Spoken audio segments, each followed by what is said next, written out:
Welcome to Heavenbreaker System. Chapter 4, The Sky Market. Part 1. He who fights with monsters should be careful lest he thereby become a monster. Friedrich Nietzsche. The world beyond Tianling village began to fall apart an hour after he left it. At first the path was familiar. Earth. Wet leaves.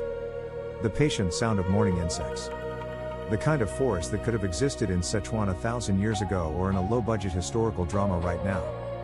Birdsong moved between branches. Bite trotted ahead, tail held high, pausing now and then to glance back at him as if making sure he was still there. Lead the way, Zeng said. Bite ignored him with deeply professional dignity. The sun that filtered through the canopy came down warm and filtered. Too even. Too clean. Like lighting in a rendering engine that hadn't been told about real air.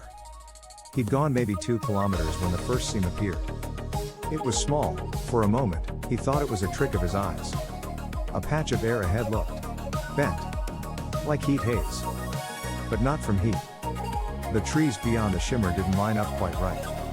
A trunk continued 2 degrees off where it should have. Leaves twitched in a looping pattern, repeating the exact same tremor every 3 seconds. A section of reality was misaligned. Zeng stopped. That's new. Bite patted back to him and sat on his boot, as if to say, do not be stupid. Look, he whispered.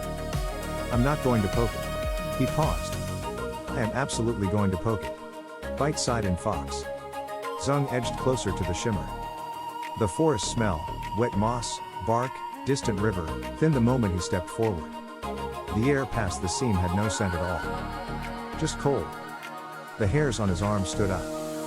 He held his breath and extended one fingertip into the distortion. It went numb. Not hurting, not burning, just gone. His body still existed, he could see his hand. But the nerve signal between fingertip and brain cut like someone had unplugged a cable. His heart lurched in instinctive fear. He yanked his hand back. Feeling returned in a cold rush. Bite yipped at him, annoyed.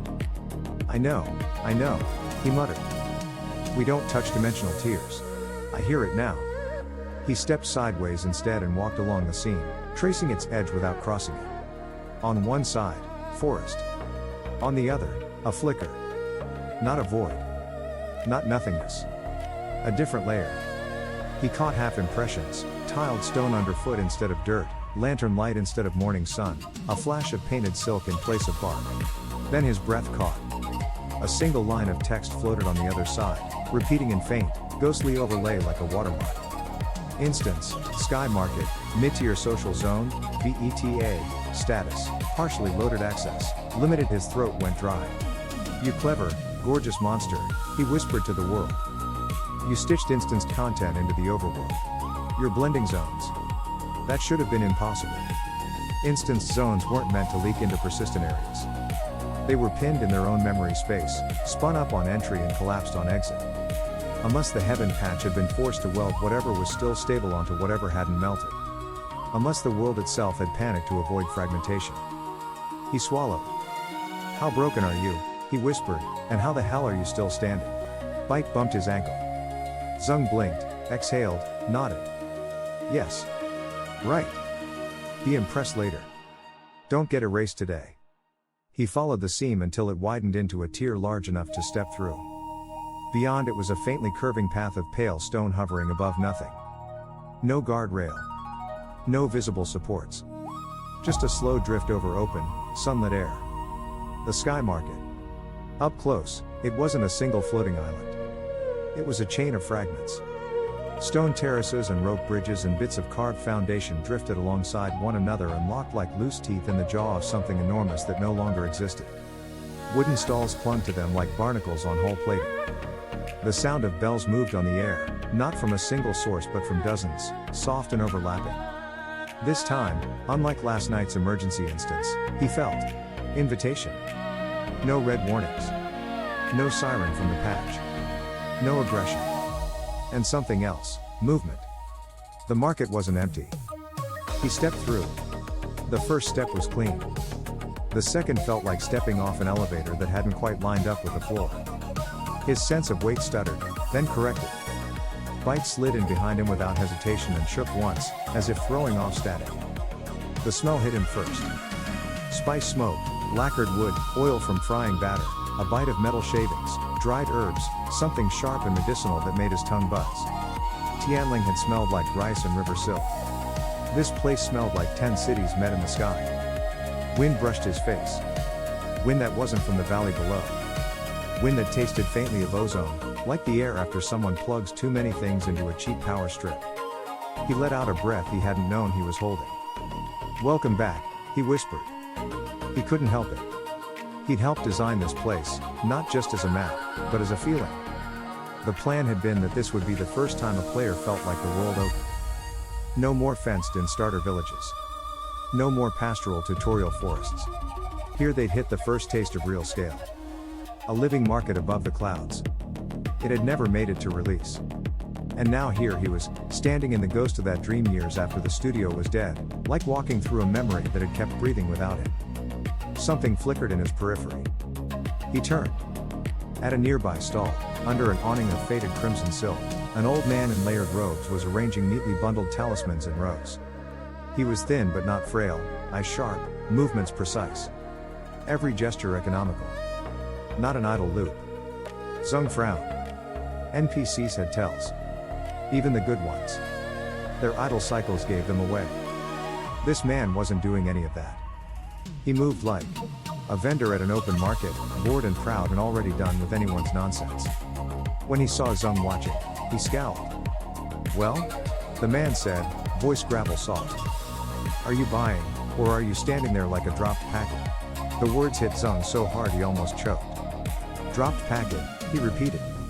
"Say that again." "I said," the vendor replied, slowly, "you look like you appeared mid-sentence." Flicker, settle, no handoff. "Don't like it." "Do you," Zeng said, "know what a packet is?" "Yes," the man said flatly. "Do you know what manners are?" Zeng stared.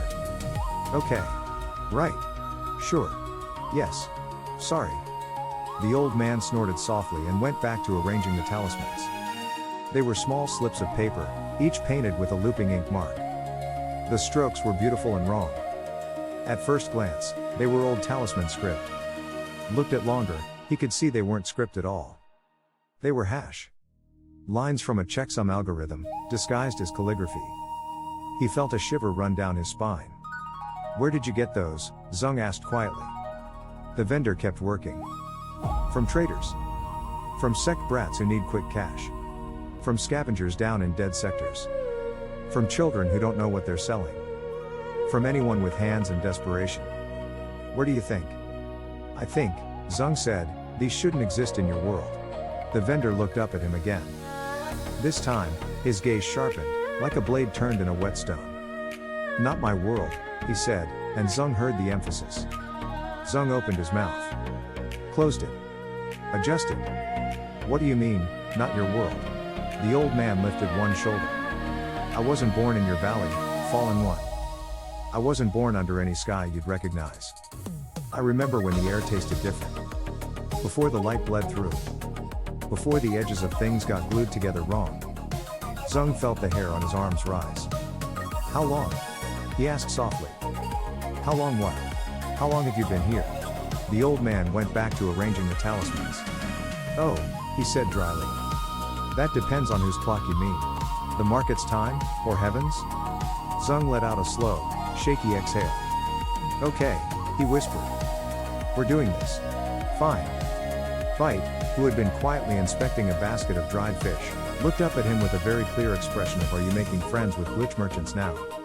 "Yeah," he muttered. "Apparently." "Pet tax," said the vendor without looking up. "What?" "Pet tax," the man repeated. "You bring a familiar onto my platform, you pay so it doesn't chew inventory. You think I'm new?" Bite made a tiny offended noise. Zeng blinked. "How much?" "Half ration dried river eel." "That's very specific. Also very reasonable. Are you bargaining, child?" Bite hopped delicately onto the stall and, with a precise flick of his paw, dragged one strip of dried eel from the basket, laid it down in payment, then sat with impeccable composure. The old man stared. Then, slowly, his mouth twisted. "Ah," he said softly. "A clever demon. Haven't seen one of those since the second stitch." Bite preened. Zeng's stomach tightened. The what? The man waved a hand. Names don't matter. Every time the heavens tear and something tries to mend them, we make up a name. First stitch, second stitch, repair cycle, heaven patch, rollback, restoration. It's all the same. They patch, it frays. They patch again, it frays somewhere else. His voice went flat. You think I don't notice when the building I sleep in changes layout overnight? Zeng swallowed. And the people? What about them? They change too? The vendor gave him a long, unsmiling look. Sometimes, he said. Sometimes pieces go missing. Sometimes someone's laugh is the same, and their hands are the same, and their face is the same, but they don't remember their own son, and they call their sister by a name you've never heard before. Sometimes a man goes to sleep with a limp and wakes up whole, and everyone says, he has always walked like that. What are you talking about? He was quiet a moment. Sometimes, he said, more softly, someone just isn't there in the morning. No bedroll. No bowl. No name. Like they were never here at all. Bite pressed himself against Zeng's calf. Zeng didn't realize his hands were shaking until he felt fur under his palm. Very softly he said, I'm sorry. The vendor snorted. For what? You didn't break it. Yes I did, he thought. I did. I did and I didn't even know I did, and now I'm here inside it with you. He swallowed. Who trades here now?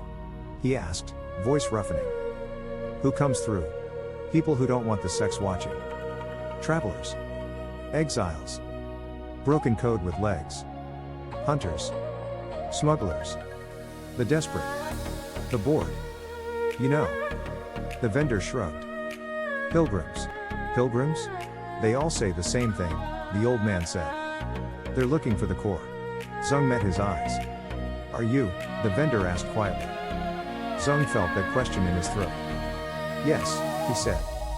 The vendor held his gaze for a long moment, then nodded toward the far curve of the platform. Then you want the archivist, he muttered. Past the rope bridge, up the spine stairs. She'll talk to anything that bleeds and hasn't tried to kill her first. That last condition, Zeng said, is reasonable. Debatable, the man replied. Around here most things try to kill you first. Bite sneezed. The vendor slid one of the talismans across the stall. Take this. Zeng frowned. Up close, the talisman was a strip of textured fiber inscribed with looping strokes. Holding it made his fingertips buzz just slightly. What is it? Mask. Dampens you. Noise. The man's mouth twitched. Your presence feels like two systems arguing over the same user ID. Zeng choked. That's very accurate. And very annoying, the vendor said. Keep it on you unless you're ready to start a war. For a second Zeng was too stunned to reply. Then, slowly, he bowed with more sincerity than he'd meant to show. Thank you. HNH. And your name? Zeng asked. The old man snorted. No. The answer was so crisp, so honest, so absolute, Zeng almost laughed.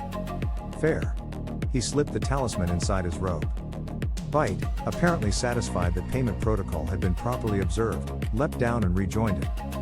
As he turned to go, the vendor spoke again without looking up. Careful, fallen one, he muttered, voice low. You're not the first anomaly to climb up here. You are the first one I've seen walk in under your own will. Zeng paused. And the others? They were carried, the vendor said. In chains. A cold current moved through Zeng's body. He didn't ask for details. He didn't want them yet. The sky market opened as he walked. It felt strange to say that about a place, but that was what it did. The more ground he covered, the more of it settled into clarity. Stalls that were shifting outlines at a distance sharpened into solidity when he approached. Rope bridges that had looked like smears of gray resolved into braided hemp and cable walkways the moment his boot touched wood. Corners that had been swallowed in fog became distinct alleys full of stacked crates, old prayer wheels, coils of copper wire, bottles of flickering liquid, talons, vials, cracked lenses, mechanisms whose purpose had long outlived their makers. All of it felt lived in. But not necessarily alive. He saw shadows of people, not illusions, not ghosts, more like asynchronous projections. Hay presences flickering in and out, walking paths that didn't quite intersect with his. A woman with a tray of porcelain bottles drifted past him, expression serene, robes fluttering, but when he glanced down, Her feet weren't touching stone. A man with an armful of gears vanished in the middle of a step like a skipped frame and corrupted footage. It wasn't horror. It was worse. It was normalcy fighting not to disappear. "What happened to you all?" Zeng whispered, and was angry to hear the tremor in his own voice. Bite bumped his knee again, grounding him. They reached the rope bridge. "Wonderful," Zeng muttered. It swung in open air between two floating platforms, its slats made from mismatched planks scavenged from God's new ware, lacquered black one step, weathered gray the next, polished temple wood after that. The ropes weren't just rope. They were threaded with glimmering strands that hummed when the bridge swayed. "Is it safe?" Zeng asked. Bite trotted out halfway, sat, and stared at him. "Okay," Zeng said. "Rude." He followed. The drop below didn't look like sky. It looked like depth. The kind of depth you see in dreams, endless, slow, ancient. Layers of cloud flowed beneath them like pale continents, lit from within by a cold diffuse glow. Every now and then, something the size of a city block drifted through the mist far below, too distant to resolve, like the shadow of a building falling in slow motion. "We built this," he whispered. But no. That wasn't quite right. "We started this," he corrected himself. Something else finished it. Halfway across, he stopped and turned back. From here, the market's first platform hung behind him like a fragment of a torn ship, its banner snapping in the wind. Beyond that, through the irregular seams where reality still knitted itself together, he could just make out the hint of the valley he'd left, a sliver of green, a thread of water, a curved line of smoke like ink on rice paper. Tianling. He felt it pull. He felt it pull hard. "Don't," he told himself quietly. "Don't look back. You'll go back. You promised you'd come back. But not yet." Bite, having no patience for emotional framing, chirped once and kept going. "At least one of us is single-minded," Zeng muttered, and followed. The platform on the far side of the bridge was smaller, lonelier. It rose like a broken spine, a steep staircase carved directly into a slanted pillar of dark stone.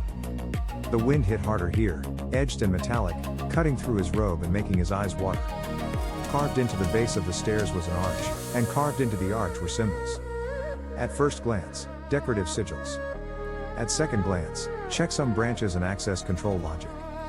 At third glance, something else layered beneath those, older, less elegant, not his. He ran his hand along the carved surface. His fingers tingled where they touched the stone. "Do you hear it?" he whispered. Bite tilted his head. Zeng did. It wasn't sound. It was rhythm. A heartbeat, slow and patient, deep inside the stone, too slow to be human. Something in the market itself was still awake. Still cycling. Still thinking. He swallowed. "Okay, archivist," he murmured to the stairs. "Let's see what you are." He began to climb. The steps were narrow and high, built for someone with long legs and perfect balance. Zeng did not have perfect balance, and the drop on either side was murderously impolite. Bite, who apparently had mountain goat in his design spec, moved with insulting ease and stopped every so often to glance back as if to check why his human was so tragically inefficient. "Smug," Zeng panted. "You are smug." Halfway up, the wind shifted. He smelled incense. Old incense, not fresh, a ghost of sandalwood, something floral he couldn't name. And under it, ink. Sharp and rich. The smell of a brush stroked over paper. The smell of libraries. At the top of the steps stood a building that did not belong on something floating in the sky. It looked as though it had been stolen whole cloth from a scholar's quarter. High wooden doors reinforced with hammered bronze, eaves carved with cloud motifs, prayer slips tucked into the beams. Banners fluttered from the upper windows, printed with looping characters in black ink. A sign hung above the door. Zeng felt something twist in his chest when he read it. Archive. Not Heavenly Archive. Not Seven Sect Archive. Not Hall of Memories. Just, Archive. Simple. Defiant. A statement, we remember. He reached for the door. Bite slipped past his feet and vanished into the crack at the bottom. The door slid open before he touched it. "Enter," said a voice from within. Female. Calm. Older, but not weak. The kind of voice that carried the absolute expectation that you would listen. He did. The interior of the archive felt taller than the exterior could have allowed. Paper lanterns hung from the ceiling, not in rows, but in slow orbits, drifting like planets. Shelves curved and twisted in spirals rather than straight lines, creating layers of space instead of aisles. Books and scrolls and tablets made of pale stone were arranged not by size, but by some internal logic he couldn't parse at first glance. It was beautiful. It was wrong. He looked closer and felt his stomach drop. Half the scrolls weren't scrolls at all. They were data spools, disguised in silk wrappings, old-style magnetic tape, fused into bamboo tubes and tied with ritual red cord. Several books weren't ink and paper, but monolithic slabs of crystal, etched with micro-layered text and pulses of light so small he could barely resolve it. This entire place was pretending to be a traditional archive while hoarding cannibalized memory. Something alive had decided this is what knowledge looked like. He realized he was holding his breath. Zeng exhaled slowly. "This," he whispered to Bite, who had reappeared from behind a stack of scrolls and leapt silently to his shoulder, "is the single coolest room I have ever seen in my life." "And what exactly," said the voice, closer now, "do you think you are doing it?" He turned. She was standing halfway down a curved stairwell that descended from some upper level he hadn't yet noticed. She was older than Madame Shen, younger than the head monks from the PR art they'd done for early NetRealm marketing. Late 50s, perhaps early 60s in human terms, though something in her, the set of her shoulders, the fixed clarity in her eyes, felt ageless. Her hair, streaked black and white, was braided and wrapped into a knot at the back of her head. Ink stained her fingers. Her robes were simple, dyed a deep dusk blue, but reinforced along the sleeves and collar with stitchwork that looked suspiciously like embedded thread conduits. She looked like a librarian who had once killed someone with a brush handle and would do it again if files were misshelved. Her gaze swept over him, then lingered on Bite, then snapped back to his face with the precision of a targeting reticle. "You're loud," she said. He blinked. "Excuse me?" "Loud," she repeated. "You hum. Like a cracked relay. Like a dying star. Like a god with a migraine. I could hear you the moment you stepped on the lower platform." Bite made a smug little chirp. "Brought an unstable familiar into my archive," she added. "Either you are an idiot, or you're desperate." "Yes," Zeng said. She stared at him for a long moment. Then, finally, a faint smile tugged at one corner of her mouth. "Good. Honesty. Better than the last one." Zeng swallowed. "The last one?" "Later," she said. "Names first. I am the archivist. You are Zeng Wei." He blinked.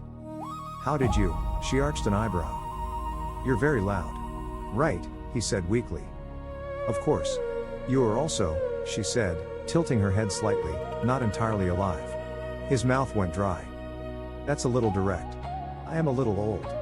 Her gaze sharpened further, unbearably clinical. "Your presence registers as an active process with partial root access and no host body. I have seen dangerous things in my time, Zeng Wei. You are the most dangerous thing I have seen so far." He tried to laugh. It came out thin. "That's very flattering. And also rude." "Good," she said simply. "Sit." He sat. There was no chair. He sat anyway. His legs gave out in a way that made the act feel like choice. Bite hopped off his shoulder and coiled on his lap like spilled moonlight, claiming him with full ceremonial authority. The archivist descended the last of the steps, crossed the floor, and stopped at arm's length. Up close, he could see something in her eyes he hadn't caught at first, faint lines of light under the irises. Not code. Memory map. Like an overlay. He opened his mouth to ask. She lifted a hand. "Before you speak," she said, "you should know two things. First, if you stay here too long, the patch will notice and send something worse than it sent this morning. Your presence destabilizes my note. I am not fond of being erased." He nodded, throat tight. "Understood." "Second," she said, and her voice softened for the first time, "I've been waiting a very long time for you." Stare. "What?" he whispered. "Sit properly," the archivist said briskly. "And breathe. We're going to talk about the core." Bite lifted his head. Zeng felt his pulse stutter. "Good," the archivist murmured. "You know the word. That makes this easier."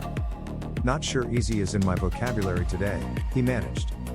"My dear boy," she said, With perfect composure, you have no idea what's in your vocabulary.